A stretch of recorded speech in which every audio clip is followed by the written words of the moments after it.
Hi, it's me Boris, your spy in North Korea, a place where medicine found use even for dogs and 5-year-olds, and you'll never guess in what way in order to grant eternal life to its leaders. Thrilled enough already? Let's go somewhere safe, where I tell you all about it.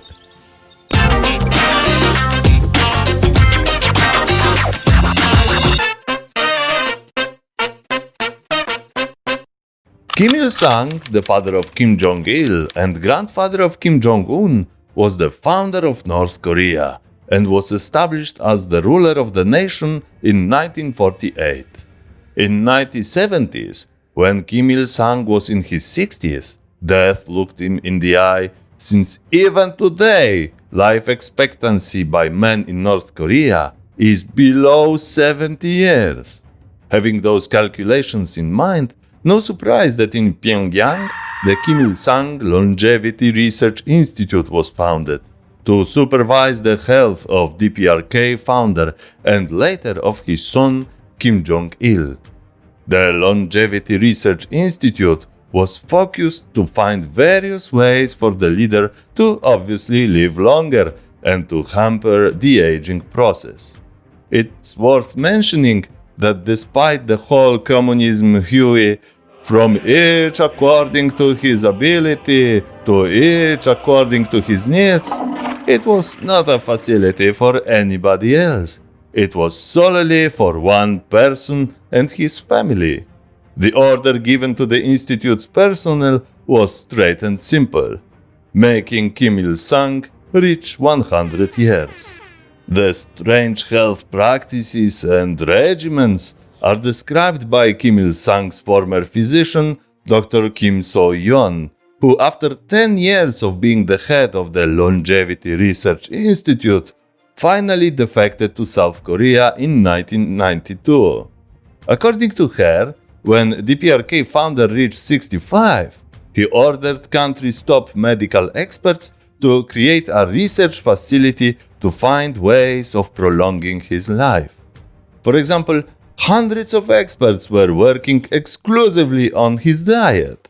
Other team of scientists explored areas of nearly 2,000 herbs and medicinal plants recorded in Oriental medicine textbooks. Moreover, the experiments were conducted to see if reaching the age of 100 years is possible for the dictator and his son. They both suffered from diabetes and heart problems.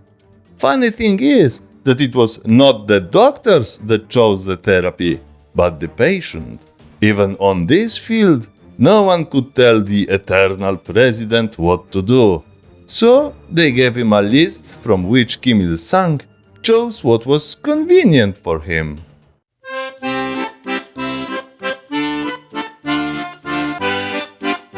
The healthy patient is a happy patient, and the best for all is a happy dictator kind. So they prescribed Kim Il-sung to laugh more often. According to Dr. Kim So-yeon, a stage actor was employed to perform comedy, as well as 5- and 6-year-old children were invited to do amusing things. Those who made Kim Il-sung laugh 5 times a day received the title of meritorious actor. This kind of therapy became quickly Kim's favorite. This led to creating a troupe of female performers who would entertain North Korea's elite. And this led to a thing we will talk about later under advisable viewers' discretion. Dr. Kim So-yeon stated that after his 78th birthday, Kim Il-sung found taste in other anti-aging therapy. Frequent blood transfusions on demand from healthy DPRK citizens in their 20s. He believed that young blood in his veins would rejuvenate his body. Like Kobe beef that requires cows to be fed and groomed in a specific way.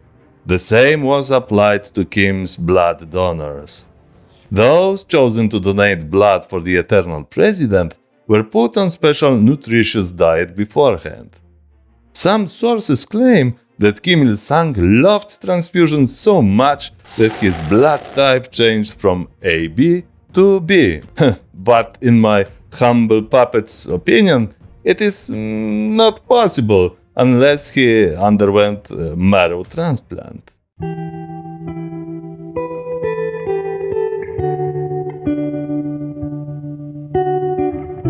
What good is long life for if you are unable to enjoy it? That is where humans' best friends come to play. The Longevity Institute also focused on a male-specific body part of Kim Il-sung and his advancing sexual impotence.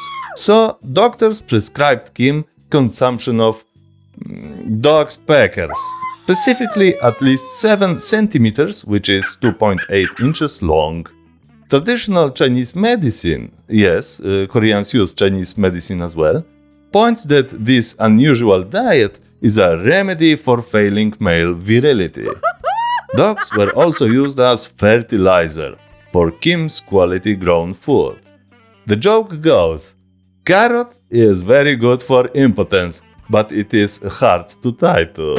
So, Kim Il-sung, after getting his dog jerky, used to be visited by a special unit called Pleasure Brigade, also known as Joy Division, which is said to have been developed in 1978. Those were attractive young women recruited from schools all over DPRK, who fulfilled various desires, both cultural, like singing and dancing, and sexual, of Kim Il-sung and Kim Jong-il in their secret mansions. Those girls retired very early, in their mid-20s. This therapy is also rooted in Chinese belief that sleeping with young girls prolongs life. Among quirky things that Longevity Institute developed in order to prolong the leader's life were special matches designed to burn only halfway in order to save Kim Il-sung's sacred fingers from burning. Another defector from North Korea who worked in this weird institute was Seok Young-hwan, who escaped DPRK to South Korea in 1998. This top graduate from prestigious Pyongyang Medical College was handpicked by authorities to work in the Longevity Research Institute, without having anything to say in the matter, where he worked with his cardiovascular and anti-aging team. He stated that it's not a place you can apply to work at, it's a place you are dragged into.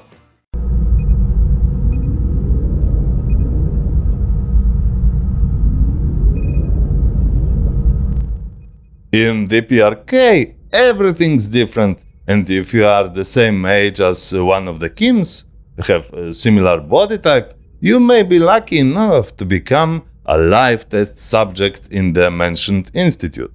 I specifically said lucky because human test subjects consider themselves that. And here's why. These North Korean human guinea pigs were fed the best quality food. Herbal and other diets were tested. That is important since country's food supply was scarce. No physical harm was done to them. They were observed by DPRK's elite doctors, undergoing medical treatments regular citizens could only dream of. They were simply Kim stand-ins in the Institute's attempts to develop the best anti-aging treatment. The Longevity Research Institute also experimented with growing organic rice, vegetables and fruits.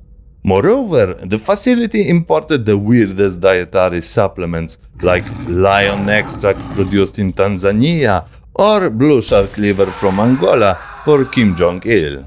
Dr. Seok stated that most notable therapies used by Kim Il-sung were hot bath with herbs, sleeping on a pillow stuffed with herbs while having honey spread on his back. Dr. Seok believes that those natural therapies granted Kim Il-sung 82 years of life despite suffering 2 strokes in his 60s.